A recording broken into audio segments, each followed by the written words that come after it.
Salut les amis, bienvenue à Avenir Computer Repair School. Alors cette vidéo s'adresse aux débutants dans le domaine du dépannage électronique des cartes mères d'ordinateur. Je m'adresse ici à tous ceux-là qui ont vraiment des difficultés à dépanner les cartes mères des ordinateurs. Peut-être vous en sortez déjà bien dans le software, dans la partie logicielle.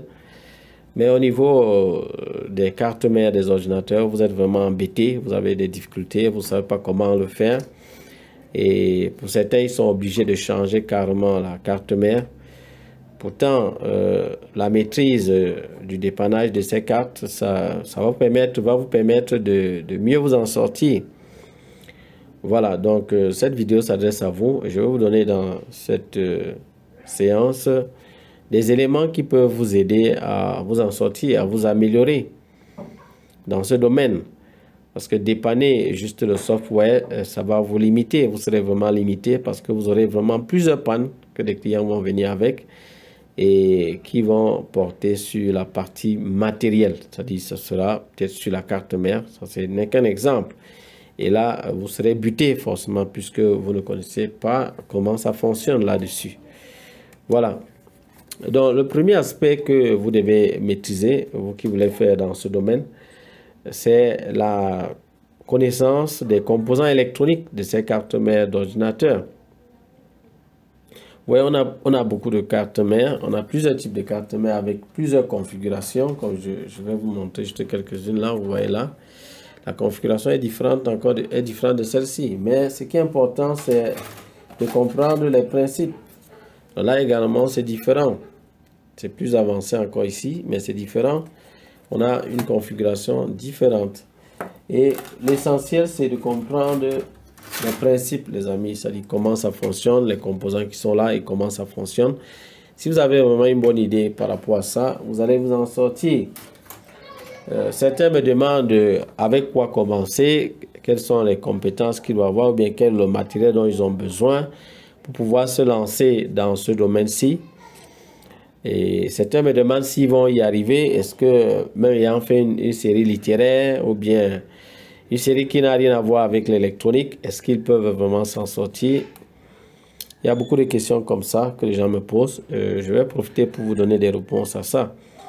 Déjà, concernant le niveau qu'il vous faut pour pouvoir affronter ce domaine du dépannage de ces cartes mères d'ordinateur, en réalité, c'est juste avoir un esprit logique. C'est pas en réalité une filière, mais c'est juste un esprit, un état d'esprit que vous devez avoir et que vous devez développer tout simplement.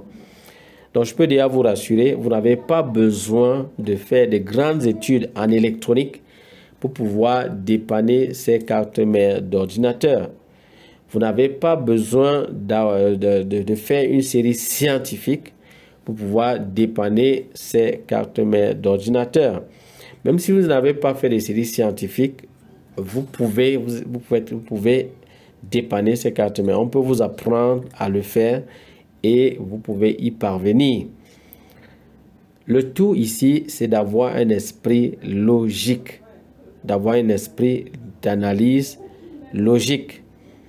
C'est tout ce dont j'ai besoin pour vous former, pour que vous puissiez vous en sortir. Il y a des gens qui sont ingénieurs en électronique, mais qui jusque-là ne comprennent pas comment faire pour dépanner ces cartes mères d'ordinateur. Donc ne croyez pas qu'il suffit de faire des études en électronique pour pouvoir s'aventurer dans ce domaine. C'est pas ça les amis. Donc alors si vous êtes vraiment passionné par ce domaine, alors suivez, restez tout au long de cette vidéo. Je vais vous donner quelques aspects qui peuvent vous aider à vous lancer dans ce domaine et réussir vraiment à 100% dans ce domaine. Donc, le premier élément, c'est d'avoir un bon esprit logique. De deux, vous devez connaître les composants qu'il y a sur la carte. Parlant des composants électroniques que vous avez sur la carte mère, nous avons déjà ceux qui sont très visibles là. Comme là, le processeur, nous avons là le PCH. Bon, c'est vrai qu'il y a des termes que j'emploie que vous ne comprenez pas. Mais ça, c'est ce que les gens appellent communément le chipset. Le chipset. Lui, il est relié à plein de composants. C'est lui qui contrôle les ports SATA que vous voyez ici, là où on connecte le disque dur ou bien les lecteurs DVD. Donc là, vous avez les ports SATA qui sont là. Il contrôle également les ports USB. Ouais, les ports USB qui sont là. Ici, on a les ports USB. Il est également en communication avec le port du VGA, le CRT. Il est en communication avec le port audio. Donc ici, peut-être il y a une carte d'extension où on devait retrouver ces ports-là. Il est en communication avec plein de composants. Il est en communication avec le processeur, évidemment, et plein d'autres composants. Le connecteur du LVDS, le connecteur de l'afficheur interne, il est en communication avec ce connecteur-ci. Donc, vous voyez que chaque fois que vous avez un composant, vous devez connaître quels sont les éléments qui sont en communication avec lui. Et quels sont les éléments qui permettent à cette puce de bien fonctionner. Vous devez comprendre ces éléments-là, vous devez bien maîtriser ça. Donc, au niveau de cette carte mère, nous avons également la RAM, le slot de la RAM, et qui est en communication avec la RAM dans ce cas-ci, c'est cette puce, c'est-à-dire le processeur. C'est le processeur qui est en communication directe avec la RAM dans le cas-ci, dans ce cas. Vous voyez que pour chaque cas, vous devez connaître qui est en communication avec qui et quels sont les éléments, quels sont les endroits où je peux faire mon test pour vérifier si cette zone-ci est bien fonctionnelle. Le secteur de la RAM, comme vous le voyez là, on a à peu près 3 tensions qui sont vraiment capitales là-dessus et qu'il faut vérifier. On a la tension de 3 volts qu'il faut vérifier. On a la tension de la RAM. Ici, si c'est 1.5 volts, on a besoin de voir cette tension-là. Et la moitié de cette tension de 1.5 volts qui est la tension VTT, DDR-VTT. Donc, si c'est 1.5 volts, ça doit être 0.75 volts. Vous devez vous rassurer qu'à ce niveau-ci, on a cette tension-là. Ces 3 tensions doivent être présentes. Auquel cas, s'il y a une seule qui est manquante, sachez donc que vous aurez une difficulté dans le secteur de la RAM. Vous devez vérifier également la communication entre le processeur et la RAM pour vous rassurer, est-ce que cette communication a lieu? Est-ce qu'elle est bonne? Parce que s'il y a un défaut au niveau de cette communication-là, sachez que vous n'aurez pas d'affichage pour cette raison. Donc, vous devez vous rassurer que tout est bon à ce niveau-là. Donc, sur la carte mère, vous aurez plein d'autres composants. Vous allez voir les petits composants en noir comme ça. Ouais, ces petits composants-là à 8 pattes, c'est ce qu'on appelle les MOSFET. Et bon, c'est vrai qu'il y a d'autres qui sont des circuits intégrés. Et c'est en regardant les écrits qui sont juste à côté de ces composants que vous pouvez avoir une idée de quoi il est question. Donc, déjà, ce que vous devez savoir, ce qui commence par la lettre C ou PC, ce sont des condensateurs. Ce qui commence par la lettre D ou PD, ce sont des diodes. Ici, par exemple, vous voyez là, ceux qui commencent par la lettre Q ou PQ, ce sont des transistors. Vous voyez que juste ici, là, nous avons un transistor. Vous voyez là, Q47. Donc, c'est comme ça. Q47. Vous avez des lettres qui sont là. Vous voyez ici, j'ai C0930. Donc, chaque fois que vous avez un composant, regardez juste à côté ce qu'on a écrit ce qu'on a mis comme inscription. Ça va vous permettre de savoir quelle est la nature de ce composant. Vous avez les diodes qui commencent avec D ou PD, PMI pour power. Vous avez les fusibles qui commencent avec F ou PF. Ouais, F pour fusible. Vous avez les résistances qui commencent par R ou PR. Donc, vous voyez déjà, avec ce que je suis en train de vous donner là, vous pouvez déjà prendre votre carte mère, essayer de parcourir les composants et voir qui est qui. Vous avez également les circuits intégrés comme ici. Vous allez généralement voir la lettre U ou PU. Ça, c'est pour les circuits intégrés. La plupart des circuits intégrés sont avec cette lettre. Les circuits intégrés, c'est tout simplement plusieurs composants électroniques qui sont mis ensemble pour atteindre un certain objectif, pour réaliser une certaine tâche. Par exemple, ce circuit intégré, c'est lui qui va donc manipuler ces différents MOSFET pour que la tension sorte sur ces bobines qui vont venir alimenter le processeur. Vous voyez, tout est organisé ici. Là, vous voyez qu'en un temps record, je viens de vous dire comment fonctionne cette zone. Vous voyez, on a là une puce qui est un circuit intégré qui va donc manipuler ces MOSFET-ci pour que la tension sorte sur ces bobines pour venir alimenter le processeur. Vous voyez que tout est organisé, tout est vraiment organisé. Il n'y a pas de hasard là-dessus. Vous voyez que lorsque vous connaissez comment ça fonctionne, et là, dans nos formations, nous entrons en profondeur là-dessus pour expliquer comment fonctionnent ces zones-ci, la zone des VRM. Et là, on vous explique en détail comment fonctionne cette zone. Et vous avez là, juste à côté, quelques petites puces là qui vont travailler en partenariat avec cette autre puce pour permettre que la tension soit produite sur ces bobines. C'est comme ça que ça fonctionne. Voilà. Vous avez juste là encore une bobine. Vous avez là, on a une bobine ici à ce niveau.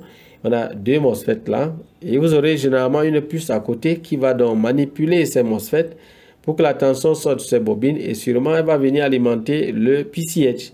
Sûrement, la tension qui est ici doit être à peu près 1.05 volts, autour d'1.05 volts. Voilà, de ce côté, vous voyez qu'on a toujours on a des bobines qui sont présentes. Et ces bobines-là sont des réservoirs d'énergie. Donc, on doit retrouver là des tensions là-dessus. Avec le multimètre, vous pourrez obtenir des tensions dessus. Certains me demandent quel est le matériel dont ils ont besoin pour commencer. En réalité, vous n'avez pas besoin de grand-chose. Point de départ, pour ceux qui n'ont vraiment pas de base, je vous conseillerais d'avoir juste un multimètre. Si vous avez un multimètre comme ça et peut-être une ou deux cartes mères, nous pouvons débuter avec vous. Vous n'avez pas besoin de dépenser beaucoup d'argent pour pouvoir débuter. Maintenant, une fois que vous aurez déjà une bonne idée de la chose, vous pourrez déjà commencer à acheter d'autres choses, d'autres matériels. Vous pouvez décider déjà de prendre peut-être une station comme ça, une station peut-être pour dessouder les composants et tout, parce que vous avez déjà une idée de comment ça fonctionne. Vous pouvez déjà dessouder pour tester. Vous pouvez avoir une station également pour le faire, ou bien un fer à souder, tout simplement. Vous pourrez acheter par la suite le power supply. Vous voyez le power supply. Donc les choses vont venir pas à pas. Le microscope, vous pourrez l'acheter. Vous pourrez également prendre l'oscilloscope. Vous voyez l'oscilloscope. En fait, concernant le matériel, vous n'avez pas besoin de vous casser la tête. Vous voyez là, on a la caméra thermique. Vous pourrez vous procurer ce matériel-là. En fait, il y en a comme ça plusieurs. Il y en a plusieurs. Mais vous n'avez pas besoin d'acheter tout ça point de départ, les amis. Ne vous cassez pas la tête. Suivez les conseils que je vous donne si vous voulez vous en sortir. Ici, on a le flasher de puce BIOS, le programmeur de puce BIOS. Vous aurez également là le programmeur de puce iOS. Certains demandent qu'est-ce qui programme la puce iOS. C'est celui-ci. Donc voilà, donc on a plusieurs, il y a plusieurs matériels à votre disposition. Là, je vais vous en parler au moment venu. Mais point de départ, vous n'avez pas besoin de ça, les amis. Vous n'avez pas besoin de ça. Vous n'allez pas dépenser de fortes sommes d'argent pour acheter le matériel et ne même pas savoir comment vous en servir. Ça ne pourra pas vous aider dans tous les cas. Donc, point de départ, vous n'avez pas besoin de ça. Je vous assure. Mettez à l'avant la recherche des connaissances, comment diagnostiquer la carte, comment découvrir quel est le problème. Et pour faire ça, vous n'avez pas besoin de beaucoup de choses. Donc, il y a un certain nombre de connaissances que vous devez d'abord acquérir. Voilà, donc ici, nous avons le connecteur du LVDS. Le connecteur du LVDS. Là, ici, nous avons le connecteur de la batterie. Vous savez que pour alimenter cette carte mère, déjà, on a deux possibilités. Soit on passe par la batterie, soit on passe par le chargeur. Le chargeur ici se connecte à quel niveau? On peut juste tourner la carte et voir pour avoir une idée de là où on peut connecter ça. Peut-être c'est ici. Je cherche à voir s'il y a un autre endroit. Mais probablement, ça doit être cet endroit que j'ai eu à indiquer. Voilà, donc en réalité, le connecteur de ce circuit-ci, ça doit être là, là où j'ai montré tout à l'heure. C'est moi vous montrer encore ça. Je vais mettre ça tout à l'heure. Voilà, ici à ce niveau-ci. Ça doit être ici. Donc, voilà. Donc, ici, vous allez dans vérifier les éléments qu'il y a sur les cartes mères que vous avez peut-être à votre niveau pour voir les différents composants qu'il y a sur la carte mère. Ça, c'est très, très important. C'est ce que vous devez faire point de départ. C'est ce que vous devez faire point de départ. Connaître ces composants-là et connaître le fonctionnement de ces composants. Et la première partie que vous devez attaquer une fois, après avoir parcouru les composants qu'il y a sur la carte mère, c'est la partie alimentation. Déjà, vous devez même connaître comment est-ce qu'on démonte l'ordinateur pour arriver jusqu'à la carte mère. Voilà, à ce sujet, nous avons prévu des séances gratuites et vous pouvez accéder à cela. Vous pouvez cliquer dans la description et vous aurez la possibilité de pouvoir vous former, d'avoir ces séances gratuites de formation pour pouvoir commencer dans ce domaine du dépannage des cartes mères d'ordinateur. Alors les amis, pour avoir accès à cette formation gratuite, je vous montre juste comment vous allez procéder. Donc vous allez juste dans la description là. Vous cliquez dans la description, vous pouvez cliquer sur plus et vous allez voir là la séance de formation. Vous voyez, vous cliquez dans le lien qui est juste en bas là. Cliquez sur ce premier lien, séance formation gratuite offerte. Vous cliquez là et vous aurez la page de formation qui s'affiche. Ouais, la page de formation qui s'affiche. Voilà, là, vous allez donc juste descendre juste en bas. Descendez. Vous arrivez sur la page de formation gratuite. Vous devez juste dérouler le contenu. Vous devez juste dérouler là. Vous allez arriver à ce niveau-ci et vous introduisez juste votre adresse email pour avoir accès à la formation. Lorsque vous finissez, vous cliquez valider. Lorsque vous allez valider, vous pourrez avoir, là je vous donne un exemple très simple là, donc je peux mettre l'adresse. Vous mettez voir la formation offerte. Et là, vous arrivez sur cette page, vous voyez. Vous arrivez sur cette page. Et là, vous pourrez dérouler pour avoir accès à votre première vidéo. Là, vous aurez donc votre première vidéo de formation. Et là, vous allez donc pouvoir cliquer pour voir cette première vidéo. Après cette vidéo-là, vous pourrez accéder à la deuxième vidéo, ainsi de suite. Ça vous permettra déjà d'avoir quelques petites connaissances concernant ce domaine. Concernant le programme de formation, vous pourrez juste cliquer sur le deuxième lien. Vous voyez, il y a deux liens. Il y a l'un qui est dans la formation gratuite, les séances de formation gratuite. Vous avez également le deuxième lien. Alors, ce téléphone fait des choses là. Vous avez le deuxième lien qui vous donne le programme de la formation. Donc, lorsque vous cliquez sur ce deuxième lien, cette page va donc s'ouvrir et vous aurez donc à l'intérieur le programme de la formation. Donc là, c'est les différents chapitres, les différentes leçons que nous allons parcourir tout au long de la formation. Donc lorsque vous allez finir de voir tout ce qui est gratuit, ceux qui ont la carte bancaire pourraient donc procéder à votre paiement. Donc pour ceux qui n'ont pas PayPal ou bien les cartes Visa, Mastercard, ne vous en faites pas. Il y a une autre possibilité pour pouvoir vous inscrire à la formation payante. Dans ce cas, vous pourrez payer par Orange Money. Vous allez juste nous contacter au numéro WhatsApp qui est affiché là. Vous allez nous contacter au numéro WhatsApp. Vous voyez là, ce numéro WhatsApp. Donc vous allez nous contacter ici, à ce numéro-ci. Et là, nous allons vous donner des informations pour le paiement par un autre moyen.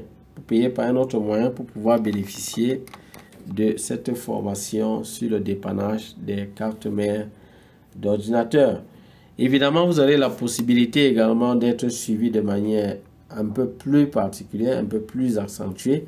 Et là, on pourra travailler même ensemble. Dans ce cas-là, vous serez en contact avec le professeur constamment pour qu'il vous aide à maîtriser ce domaine de manière parfaite. Voilà, donc pour ceux qui voudraient avoir accès à ce volet-là, vous allez devoir cliquer ici sur cette case et valider votre paiement. Vous serez dirigé automatiquement vers votre page de formation où vous allez pouvoir avoir accès à toutes les vidéos de la formation et c'est téléchargeable. Vous pouvez télécharger ces vidéos-là et vous aurez accès également au professeur pour pouvoir vous aider et vous assister dans des cas que vous allez rencontrer et qui vous dérangent et que vous n'arrivez pas à gérer. Voilà. Alors les amis, nous sommes de retour sur la carte mère et je voudrais vous dire ceci, une chose très importante. Sachez que pour dépanner ces cartes mères là, vous devez également apprendre à lire et à interpréter les schémas électroniques des cartes mères. Alors sachez que ces cartes mères, vous qui êtes novice dans le domaine, ces cartes mères d'ordinateur ont généralement des numéros. C'est à vous de fouiller partout au niveau de la carte mère pour voir quel est le numéro de cette carte. Souvent, il y a des gens qui confondent le numéro en prenant des inscriptions qui ne vont pas les aider. Donc, par exemple, ici, il y a certains qui croient que c'est ça le numéro de la carte. Non, détrompez-vous les amis, ça, c'est pas le numéro de cette carte mère. Donc, je vais vous montrer le numéro de cette carte pour que vous puissiez mieux vous en sortir. Donc, voilà le numéro de cette carte mère. Donc, c'est à l'aide de ce numéro que vous allez retrouver le schéma de la carte mère. Donc, le numéro de cette carte, c'est donc ça, Casper-UMA barre de 8, CR barre de 8, HP8, MV barre de 8, MB barre de 8, V1. Donc, c'est ce que vous devez taper dans Google pour obtenir le schéma de la carte mère. Donc, on le fait tout de suite. Donc là, je suis sur mon ordinateur. J'ai besoin de connaître, d'obtenir le schéma de la carte mère de cet ordinateur. Eh bien, je dois juste taper le numéro dont je vous ai parlé tout à l'heure. Donc ça, j'entre dans Google. Dans Google, tout simplement. J'entre dans Google. Et je tape le numéro de tout à l'heure. On a dit, c'est le Casper. Dans certains cas, on vous aidera déjà. Casper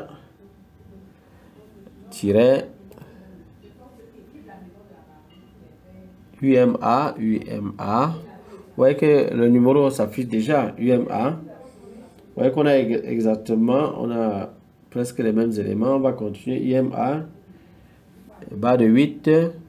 CR. Barre de 8 HPB. Vous voyez qu'on a déjà ça, HPB MV-V1. Vous voyez, ça s'affiche déjà. Là, on peut juste cliquer là sur schématique. Vous voyez, vous cliquez sur schématique. Et vous voyez que vous avez accès déjà aux différents sites où vous pouvez trouver ce schéma. On a plusieurs sites là. Vous avez Vinafis qui est un site payant. On a AliceSeller qui est un site gratuit. Vous pouvez choisir AliceSeller, point de départ. C'est vrai que nous accordons à nos stagiaires l'avantage d'avoir un site, d'être abonné au site payant d'une manière moins coûteuse. Ça, c'est pour nos stagiaires uniquement. Avec 5000 francs l'année, vous pourrez avoir un abonnement pour 1 an. Donc ça, c'est un avantage que nous accordons à nos stagiaires. On leur accorde cet avantage pour obtenir des schémas électroniques facilement. Voilà, donc ici, on peut cliquer par exemple là sur AliceSeller. Donc là, je clique ici. Et là, vous voyez que le site s'ouvre et le schéma est juste en bas. Vous pourrez télécharger le schéma. Vous allez voir Download. Donc, vous déroulez la liste là. En bas, juste en bas, vous allez voir Download. Voilà. Click here to download. Donc, vous cliquez là et vous pourrez avoir téléchargé votre schéma. Donc, c'est pas compliqué, les amis.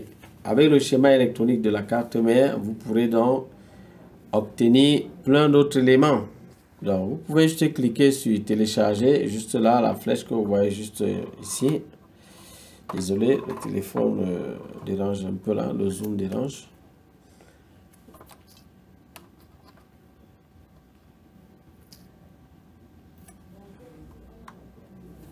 Donc, vous cliquez sur télécharger. Donc là, le téléchargement se lance. Et une fois le téléchargement terminé, vous pourrez ouvrir votre fichier PDF. Donc là, on peut l'ouvrir. Voilà, donc là, nous sommes en train d'ouvrir le schéma de cette carte mère. Vous voyez, c'est Casper UMA, donc c'est ça. Et donc ici, nous avons accès au schéma de la carte. Donc généralement, ça commence par la liste et puis le bloc diagramme. Donc ici, vous avez le bloc diagramme qui vous présente les différentes parties qu'il y aura sur la carte mère. Et dans la suite, vous aurez par exemple là le power séquence qui vous donne les séquences de démarrage.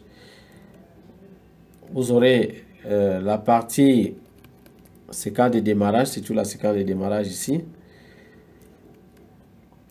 Par la suite, après la séquence de démarrage, vous aurez le PCH. On va vous détailler des éléments sur le PCH. Et là, dans nos formations, on vous explique ça en détail. Comment interpréter, comment analyser ce schéma électronique là pour voir comment dépanner cette carte. Vous voyez, par exemple, un élément important là, je vais taper dans la barre de recherche. Vous allez voir, je vais retrouver directement la partie de l'alimentation. Je vais taper charger, par exemple, charger. Et là, j'ai directement accès, vous voyez, j'ai directement accès à la partie chargeur, dans la partie du circuit de charge de la machine, donc le chargement de la batterie. Donc là, ça me donne le chargement de la batterie et également les MOSFET qu'on a à l'alimentation. Voilà la partie alimentation. Et là, ça nous permet de pouvoir diagnostiquer cette partie-là. Donc, dans la petite formation gratuite là, je vous montre quelques éléments pour pouvoir vous en sortir à diagnostiquer cette partie. La partie alimentation, lorsque votre ordinateur ne s'allume plus, comment est-ce que vous pouvez procéder pour résoudre le problème. Donc voilà les amis, ça sera tout pour cette vidéo. Sachez que si vous voulez vous lancer dans le domaine du dépannage de ces cartes mères là, des ordinateurs portables, c'est bien possible les amis. Vous n'avez pas besoin d'avoir un niveau élevé, même sans aucune base. Je vais vous aider à y arriver. Alors beaucoup de courage les amis. On va s'arrêter là pour cette fois-ci. Je vous souhaite de passer une bonne soirée ou bien une bonne journée pour ceux qui commencent la journée. Et on se dit à bientôt pour d'autres vidéos. Bye bye.